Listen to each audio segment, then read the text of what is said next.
Hi, Father Bill Barron, the pastor of Assumption Church in Sykesville, Pennsylvania, and St. Mary's Church in Reynoldsville, Pennsylvania, Catholic priest. Sorry it's been a long time since I have made one of these videos.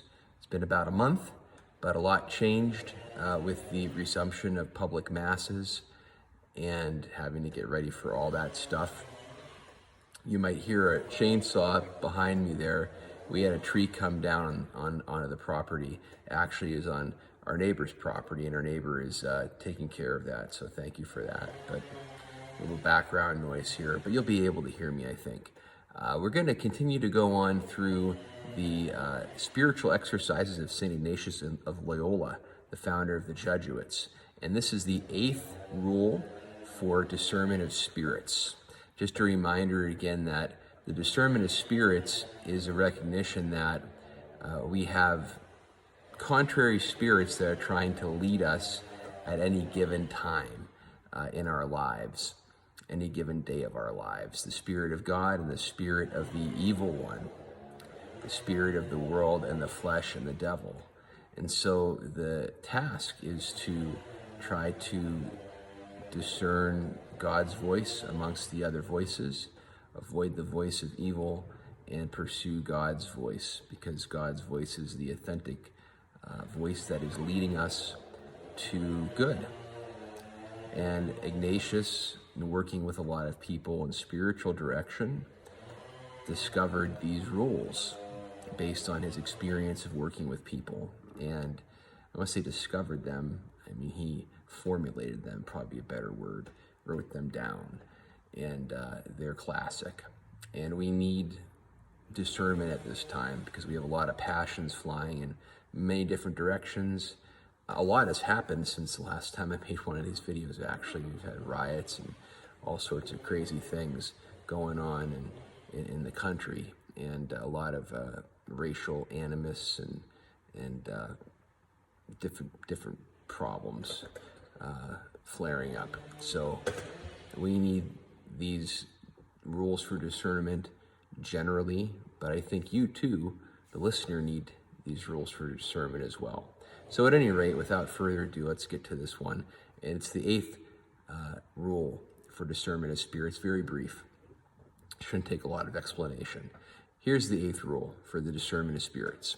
Let one who is in desolation work to be in patience, which is contrary to the vexations which come to him.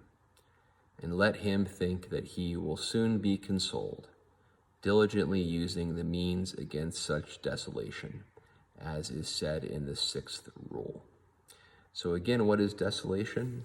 Desolation is when we feel uninspired, when we feel unenlightened by God, when we feel, as using the words of Ignatius, lazy, tepid, and sad, that God is not nearby, and we feel moved to low things.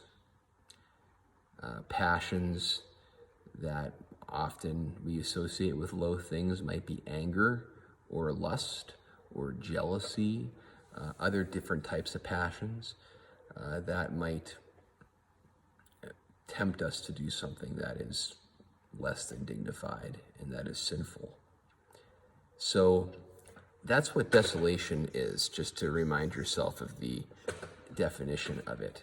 So when you find yourself in that situation, whenever you do, and you're going to find yourself in that situation a lot, especially if you're not in a state of grace, you're going to find yourself, the natural state is going to be desolation for you. You're going to feel anxious, depressed, lazy, tepid, sad, and so on. That's not to say that if you feel that way that you are in a state of sin, because people who are in a state of grace can also feel that way. Like, for example, Mother Teresa of Calcutta, for most of her adult life, like the last, I think, 30 or 40 years of her life, she was fantastically holy, as you can remember, but she had no sense of God being anywhere nearby. She was in complete desolation. What the spiritual doctor and writer and mystic John of the Cross, 16th century, 17th century, I think, actually, Spanish religious, he called that the dark night of the soul. Sometimes you can be in the dark night of the soul. God feels far away. You're in a state of grace, but he's just the emotion, the consoling emotion of God being nearby isn't anywhere around. Okay, so the main thing that the 8th rule tells us is if you recognize, if you identify that you are in a desolation, don't panic. And in fact, don't really even act on the primary movements of your heart, right? So like, for example, classic example these days, okay, so young man has a problem with pornography and masturbation, and the young man has a bad habit of it, and maybe not so young too though, maybe not even a man, maybe a woman, I don't know. These things also could apply to other types of addictions, drug addictions, alcohol, so on. You get to kind of a low point in the day, you're by yourself possibly, your emotions are kind of going down,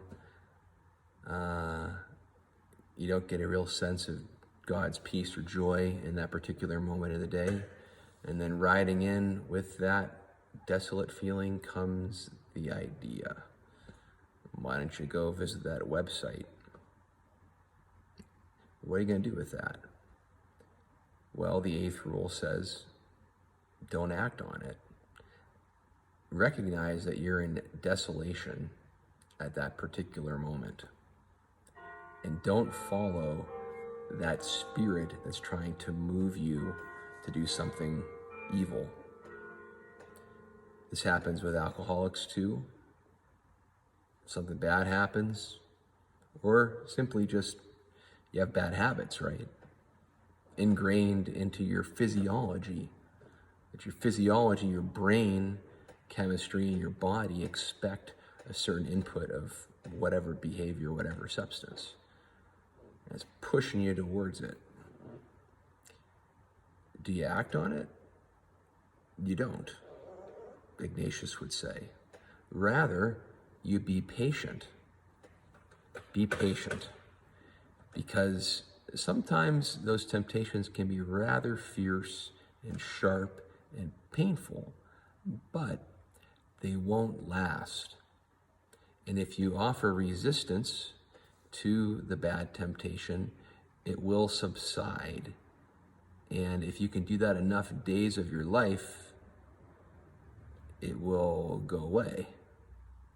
Now, you always have to be on your guard, drop your guard against whatever it is that you're dealing with, smoking, drinking, smoking pot, drugs, harder drugs, pornography, and all that comes with it, eating disorders, so on and so forth. And all these things are complicated, right? I mean, but in a way they're not. When you get down to it, we all need Jesus.